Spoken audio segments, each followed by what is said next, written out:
नमस्कार, मैं पंडित ब्रजेश चंद्र पाठक मनोकामना ज्योतिष चैनल पर ग्रह गोचर से अवगत कराते रहता हूं और आप लोग कुंडली हमसे विचारवाते रहते हैं। उसके लिए सभी को वर्तमान की स्थिति को देखते हुए आपको अपनी कुंडली में मिलान करना चाहिए, देखना चाहिए।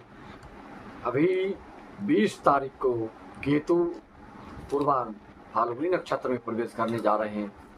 फिर 11 अगस्त को शुक्र स्वयं अपने नक्षत्र में प्रवेश करेंगे और शनि गुरु आपको क्या फल दे रहे हैं इसका वर्णन मैंने पूर्व की वीडियो में कर चुका हूं।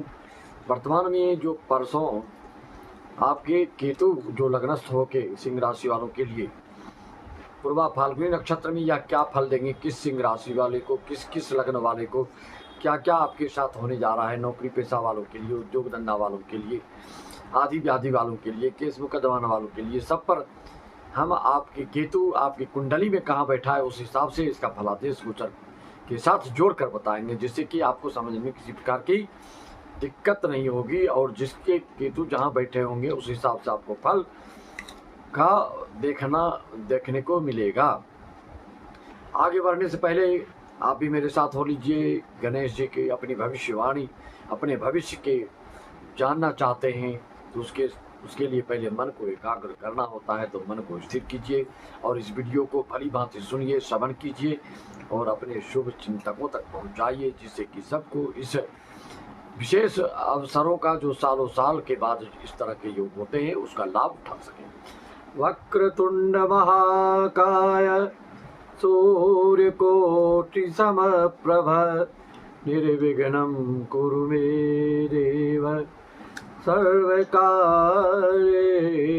सर्वदा।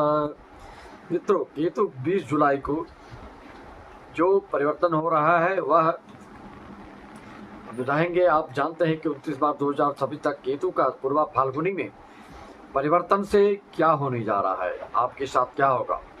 सिंह राशि का अब पासा पलटने ही वाला है, ऐतिहासिक घटना घटने वाली है, इतिहास पर इतिहास अब रचने जा रहे हो आप।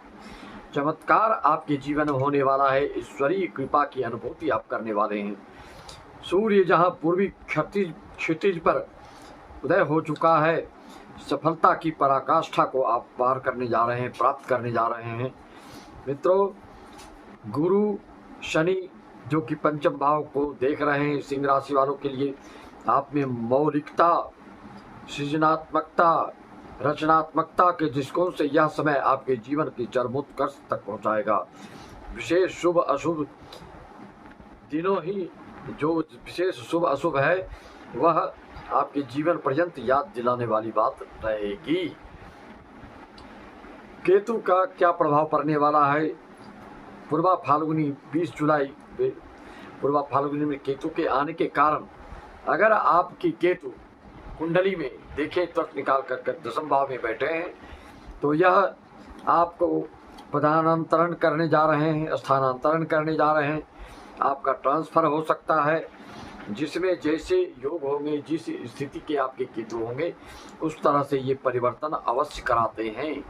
रोजगार, उद्योग धंधा वाले को रोजगार का परिवर्तन हो सकता है, उसकी रूपरेखा योजना आपकी चल रही होगी और उसके परिवर्तन से हो सकता है एक से दूसरा रोजगार में आप प्रवेश करें। इस तरह के ये योग करवाते हैं।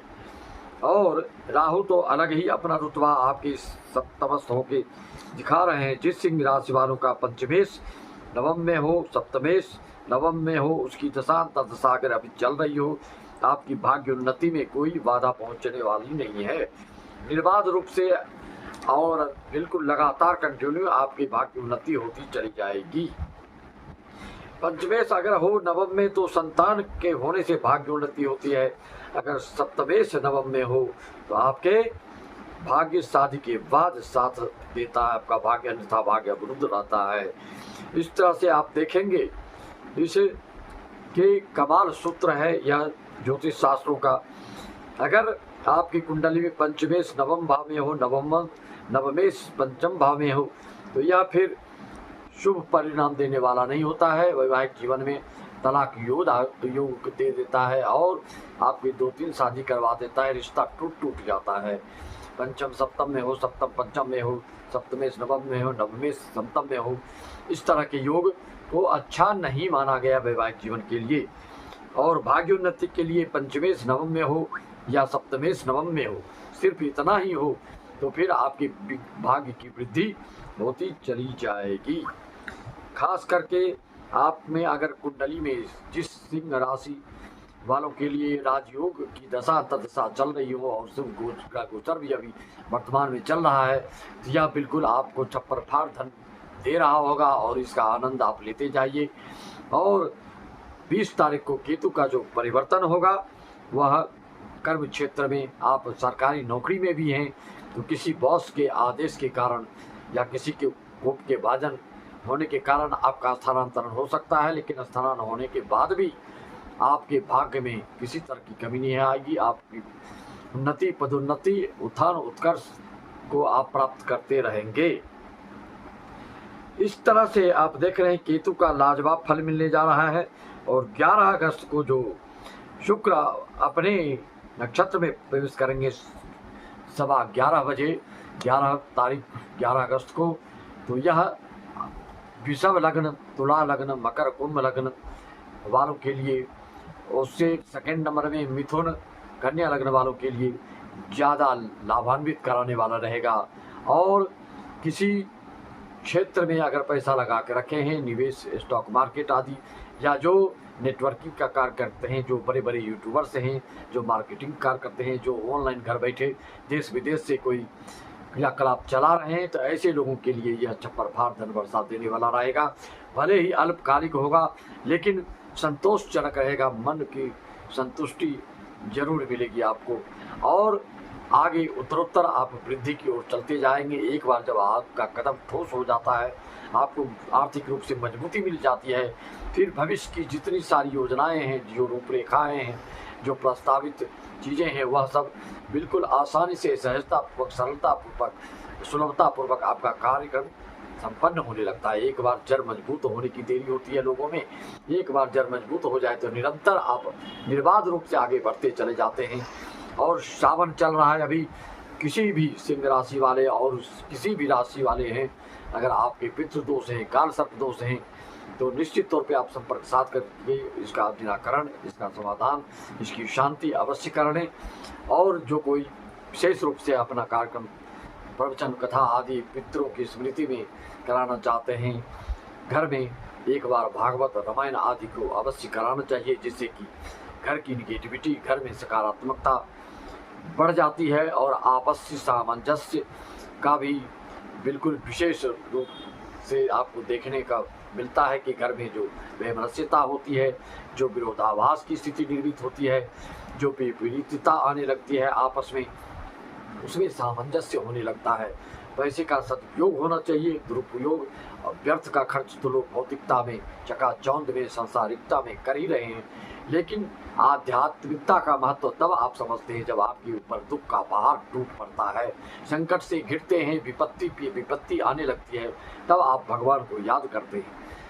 वैसे ही सही, लेकिन करें तो अच्छे से पैसे का सदुपयोग कीजिए। पैसे आपके पास हैं, सिर्फ पैसे से सुख नहीं मिल सकता, पैसों का सदुपयोग करने से ही आत्म शांति मिलती है और आप में विचारधारा में सकारात्मकता आती है, धार्मिकता आती है, आस्तिकता आती है, सात्विकता आती है, जिससे कि आपके कुटुंब, परिवार, घर में भी उसका पॉजिटिव प्रभाव पड़ता है और आपके घर के उत्थान, उत्कर्ष, सब बच्चे संस्कार, संस्कृति से ओतप्रोत होते हैं, जिसका कि दूरगामी परिणाम होता है, तत्काल आपको दिखता नहीं है। लेकिन जो बच्चों में, जो आप अपने आप में संस्कार में भर देते हैं, सत्संग करके, कथा श्रवण करके, प्रवचन आदि सुन करके, ग्रह शांति आदि कर करके, महामृत्युंजय आदि कर करके, तो उससे आपको अभूतपूर्व शांति मिलती है।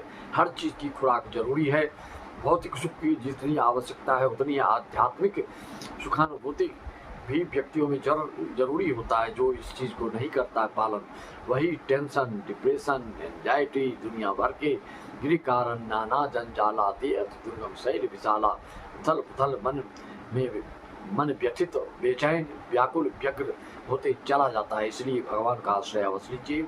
सिर्फ पैसे को कुंठी में पकड़ के जकड़ के रखिए और आदि व्याधि से ग्रसित होने पर भी अपने घर के रख रखाव में अगर आप पैसा खर्च नहीं करते हैं तो वह पैसे की दुर्गति आज नहीं तो कल हो जाती है। जो 11 अगस्त को शुक्र का जो अपनी नक्षत्र में पूर्वा फाल्गुनी नक्षत्र प्रवेश कर रहे हैं, ऐसे समय में आपको शुक्र का जप ओम राम रीम द्रौम सा शुक्राय नमः का जप कीजिए। हो सके तो देशी गाय, भारतीय गाय को आप प्रारंभ कर दीजिए, उसकी सेवा शुश्रूषा, और उसको कुछ किसी की भी गाय हो, देसी गाय, उसको आप सेवा करिए, उसको खाना दीजिए, उसको भोजन कराइए, हरी घास खिलाइए, तो आपके लिए वरदान साबित होने वाला। मैं अपनी वाणी को विराम देते हुए आगे बढ़ना चाहता हूँ। रत्न की जानकारी, रत्न प्राप्त करना चाहते हैं, ओरिजिनल रत्न, तो उसके लिए भी आप हमसे संपर्क साध सकते हैं और आपको कुरियर के द्वारा पहुंचा दिया जाता है। उचित उसका जो प्राइस है उस प्राइस में आप तक पहुंचा दिया जाता है। डुप्लीकेट रत्न का कोई फल नहीं होता है, सब्स्टिट्यूट रत्न का कोई फल नहीं है, वो जुगनू के बराबर है, खज्जोत के समान है। इसलिए ओरिजिनल रत्न ही पहनने से आपको उसका जो असर है दिखता है। सबको मेरा राम राम, जय श्री राम, ओम नमः शिवाय, सत श्री अकाल, जय सच्चिदानंद, जय महाकाली, जय महासुत्री, जय महा